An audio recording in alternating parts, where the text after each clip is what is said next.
अस्सलाम वालेकुम जी, welcome back to my channel. और आज है जी ज़बरदस्त ब्लॉग। जैसे मैं ऑफ़िस पहुंची तो मुझे दराज की तरफ से एक पार्सल मिला था। दराज की तरफ से नहीं, जो मैंने दराज से परचेज़ किया था वो पार्सल था, और वो दो पार्सल थे। पहला पार्सल जो है वो 663 रुपीज़ का था। तो मैं क्या साथ साथ आपको पेमेंट बताती जाऊँ और साथ साथ चीज़ें क्या मंगाई वो भी बताऊँगी। तो जल्दी से इसको ओपन कर लेते हैं। पैकिंग वैकिंग बहुत ज़बरदस्त थी और अच्छे से बबल रैपिंग हुई थी। तो इसको जल्दी से ओपन कर लेते हैं ताकि मेरी और आपकी एक्साइटमेंट ख़त्म हो जाए। ये जी कुछ फ्रेश नहीं, कोई फ्लावर्स थे जो मैंने मंगवाए थे। क्योंकि मैंने रेंजीन आर्ट का काम स्टार्ट किया है तो उसके लिए मुझे फ्लावर्स चाहिए थे। तो इसको अच्छी तरह बबल रैप किया गया था और ये बिल्कुल सही थे, यानी कि अच्छे थे। इनको बिल्कुल अच्छी तरह प्रॉपर्ली ड्राई किया गया था। तो उसके बाद इन्होंने मुझे भेजा था, क्योंकि आपको पता है रेंजीन का जो काम स्टार्ट करते हैं या काम कर रहे हैं उनको पता होता है कि फ्लावर्स की बहुत ज़रूरत पड़ती है। इसके बाद दूसरा पैकेजिंग दूसरा पार्सल है, उसे ओपन करते पहले इसकी मैं आपको प्राइस बताती। प्राइस 3248 रुपीज़ कुछ इस तरह से इसकी प्राइस थी। तो जल्दी से इसको ओपन कर देते। लंबे से पार्सल को हम ओपन करते। इसमें क्या है मुझे तो पता है इसमें क्या है, लेकिन आपके लिए इसलिए मैं बता रही थी। जब इसको मैं ओपन करूँगी तो ही आपको मज़ा आएगा कि ये चीज़ जो इतनी महंगी मैंने मंगाई है। और अच्छा, आपने मुझे बताना है कि इतनी वर्थ ये रखती है कि नहीं रखती, क्योंकि मैंने इतना एक्सपेंस इस पर खर्च किया। तो जल्दी से ओपन करने लगी हूँ इसको। तो ओपन करने के बाद जी मैं इसके अंदर से एक ये निकला है जी, ये स्टैंड। जी हाँ, ये ट्राइपॉड स्टैंड है जो मैंने मंगवाया था, और ये प्रोफेशनल स्टैंड लिखा हुआ है। तो इसकी रेटिंग बहुत ज़बरदस्त थी। इसे मैं मंगाते हुए मैंने 5-6 लोगों से पूछा कि ये चीज़ यहाँ कोयटा में मिल जाएगी, कि उन्होंने कहा नहीं मिलेगी। मैंने कहा इसकी रेटिंग ये चल रही है, तो उन्होंने कहा कि आप मंगवा लो। मैंने दिल पे पत्थर रख के मंगवाया है, और इसको अभी मैं ओपन कर रही हूँ आपके सामने। इसकी पैकेजिंग बिल्कुल भी अच्छी नहीं थी, रफ़ पैकेजिंग की हुई थी। ये आपके सामने है, देखें अगर से टूल्स देखते हैं, चीज़ें जो निकलती हैं वो सही है। अच्छा, जो एक ये इसका है जो मोबाइल होल्डर है वो निकला है, ठीक है। और एक ये स्टैंड है, और दूसरा ये इसका एक और होल्डर है जो इसको फिक्स करेगा, ठीक है। ये तीन और एक और होल्डर, ठीक है। ये होल्डर निकले हैं, चलिए इसको मैं निकाल के दिखाती हूँ आपको प्रॉपर्ली। अब ये देखें, मुझे क्वालिटी अच्छी लग रही थी, लेकिन एज़ कम्पेयर टू अगर मैं इसको शॉप से ख़रीदती तो मैं इसके इतने चार्जेस नहीं देती। मेरी क्वालिटी नॉर्मल थी, इतनी ख़ास भी नहीं थी। कि मुझे प्राइस अब मुझे ज़्यादा लग रही है इस टाइम। आप मुझे बताएं कि मैंने जो 3400 रुपये मैंने इस पर ख़र्च किए हैं, अगर इससे अच्छा था, अगर ये इसकी प्राइस जो है ना होनी चाहिए थी मेरे ख्याल में 2000 से 3000 के बीच में होनी चाहिए थी। क्योंकि इसमें ना तो पूरा स्टैंड है ये, इसको हमने फिक्स करना है, इस तरह हमने फिक्स करना है। ये देखिए, किसी भी साथ उसको होल्डर के साथ फिक्स करना है, क्योंकि इसका अपना स्टैंड नहीं होगा, ठीक है। तो मैंने मंगवाया भी इसलिए था कि इसको मैंने होल्ड करने के लिए, लेकिन मैं समझी उसकी जो वर्थ है वो इतनी नहीं होगी। लेकिन इसके लिए बहुत प्रॉब्लम ये होता है इसको होल्ड करने का। इसका जो स्टैंड है ना वो एक जगह फिक्स नहीं हो पा रहा था, क्योंकि इसमें एक गोल सा जो हमारा मोबाइल होल्डर है ना, उसके उसमें एक गैप है जिसकी वजह से वो होल्ड होगा। तो उसके लिए इसको आपको बहुत ही सोच समझ के इसको लगाना होगा। उसके बाद जी मैंने पार्सल को साइड पे मैं पहुंच गई इम्तियाज़ मॉल। ये जी हम ये मॉल आगे सिक्योरिटी वगैरह को चेक करने के बाद यहाँ पे से अब तक इम्तियाज़ मॉल खुला हुआ है। और ये लोग जहाँ जा रहे थे कहीं और, मैंने इनसे कहा कि मैंने जाना है ये मॉल, तो अभी हम जा रहे हैं जी फोर ब्रदर्स की तरफ। चाहिए कि नहीं। और ये जो भाई है ना, ये जिसके पास बच्चा है छोटा सारा, ये चाह रहे थे कि हम वहाँ जाएं। कहाँ जाए है वो खाने के लिए पहुँच गई हूँ यहाँ पे किधर, सरदार फोर ब्रदर्स के नाम से सरदार होटल में। मैंने कहा मैंने नहीं जाना, मैंने फोर ब्रदर्स की बात जाना, क्योंकि सईद अली की आज ट्रिप हुई है। सईद अली ने आज हमें खाना खिलाना था, पिज़्ज़ा ऑर्डर करते हैं। उसके बाद तो आपको उसका भी फेस भी दूंगी। ये जी फोर ब्रदर पिज़्ज़ा, यहाँ पे पिज़्ज़ा मिलता है। कुछ चीज़ें तक मैंने लॉन्च नहीं की थी यहाँ पे अभी हम डिसाइड करें हमने कौन सा इनका स्पेशल पिज़्ज़ा खाना है। एक पिज़्ज़ा हम पहले से खा चुके थे, ये जो पिक्चर नजर आई ये वाला हमने खा चुके थे तो इसलिए हमने कुछ और ऑर्डर करके मिलेगा। हमारा एक स्पेशल पीस है, वो आप ऑर्डर करके देखिए, आपको बहुत ही मज़ा आएगा। तो फिर हमने ऑर्डर करने की कोशिश की और ऑर्डर हमने कर दिया था। उसके बाद हम जाएंगे सिटिंग की तरफ। अब यहाँ पे जी एक जोकर्स मिल गया था, और ये जोकर्स जो है ना मुझे थोड़ा सा इरिटेट कर रहा था, क्योंकि बार बार पीछे हमें इसको दे दिए थे कुछ जो हम दे सकते थे, तो फिर बार बार पीछे कर रहा था।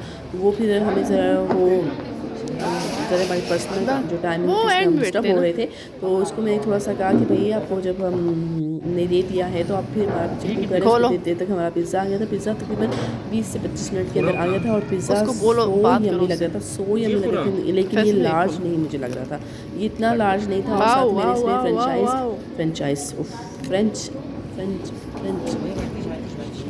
चिप्स ऑर्डर किए थे। विद वाइट सॉस मेरी के साथ। मेरे पीछे पड़ जाएगा। पिज़्ज़ा बस सही था, नॉर्मल था, जायका अच्छा इसलिए था, पंगा लेकिन नहीं था। बहुत ज़्यादा बड़ा नहीं था। हमने लार्ज ऑर्डर किया था, वो लार्ज टाइप नहीं था, वो मीडियम और यार लार्ज हैदर के को बीच अपना में नहीं जो साइज़ पता। था वो था।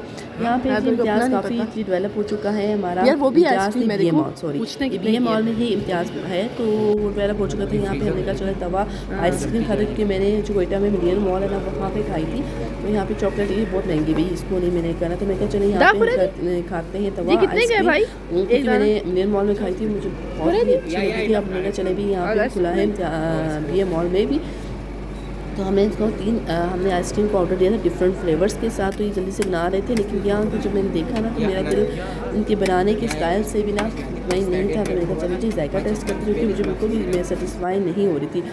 तो इन्होंने कि तो छोटा सा इनकी 150 का ये कप था और बहुत ही कम क्वांटिटी में बना के मीठा नहीं है। जायका शायद बहुत अच्छा हो, या क्योंकि मैंने इनसे थोड़ा सा ये पूछ लिया था कि आप फर्स्ट टाइम बना रहे थे क्या, मैंने कहा हाँ भाई मेरी तो मैंने ट्रेनिंग तो ली हुई, 2 महीने से भी काम कर रहा हूँ, लेकिन मैंने अभी काम इतना मेरा एक्सपीरियंस नहीं है।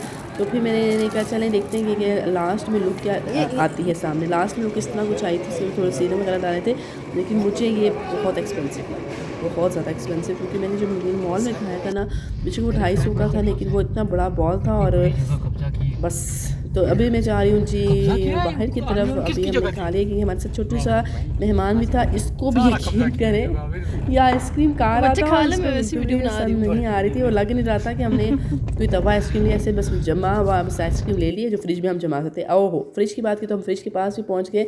यहाँ पे अभी सारे खाने के लिए कुछ बनाना था, घर पहुँच गए थे। घर के लिए हमने यहाँ पे अंडे निकाल लिए कि एक अंडा बना लेते हैं खाने के लिए।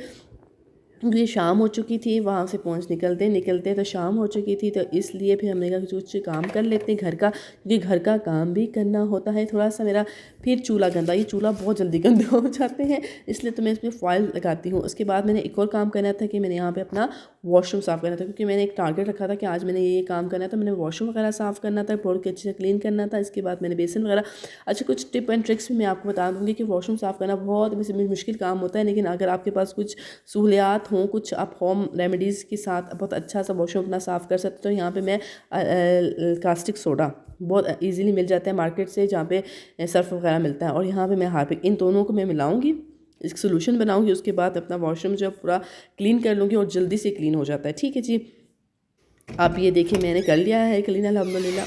तो ये देखिए सारा का सारा वॉशरूम जो है वो बिल्कुल क्लीन हो चुका है, बिल्कुल चमक रहा है। सिर्फ कास्टिक सोडा और मैंने हार्पिक के साथ इसका सोल्यूशन रेडी किया था, उस सोल्यूशन से मैंने तमाम वॉशरूम धो लिया और मेरा काम जल्दी से ख़त्म हो गया। और यहाँ पे मैंने थोड़ा सा चूल्हा साफ़ किया था, अगर मैं ज़्यादा रगड़ूंगी ना तो ये फॉयल जो है वो ख़राब हो जाएगा, इसलिए मैंने इसको थोड़ा सा टाइम लगता है, क्योंकि आजकल बहुत महंगाई है। तो ये फाइल जो है वो पहले पब्लिक 150 के मिल जाते थे, अभी बहुत ज़्यादा महंगे मिलते हैं।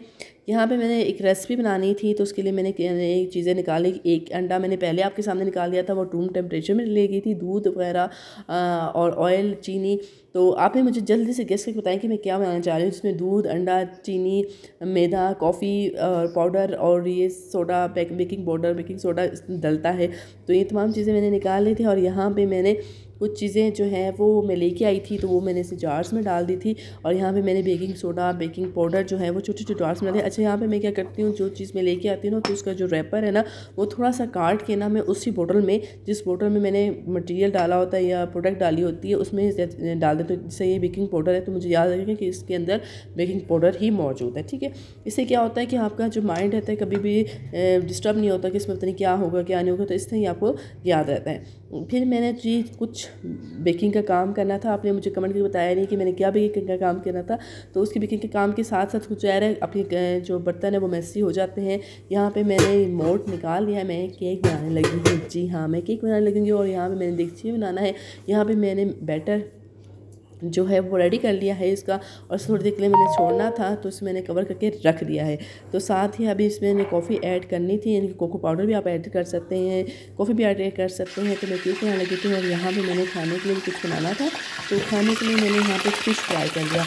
और फिश जो है वो मैं पहले मैरिनेट करके रख चुकी थी पहले, तो यहाँ पर मैंने फ़िश रख दिया। तो यहाँ पर थोड़ी फ़िश जो है ना वो मैंने फ्रीज़र रख दी थी, तो थोड़ी सी फ्रीज़ हुई है, तो इसको थोड़ा सा टाइम लगेगा। तो मैंने पहले ओवन में इसको थोड़ा सा अनफ्रीज़ किया, उसके बाद मैंने ये इसको निकाला है। तो अनफ्रीज़ करने के लिए मैं ये कुछ अमल ये करते हैं कि मैं थोड़ा सा माइक्रोवेव में रख देती हूँ ताकि चीज़ अनफ्रीज़ हो जाए। उसके बाद मैं कुकिंग की तरफ जाती हूँ।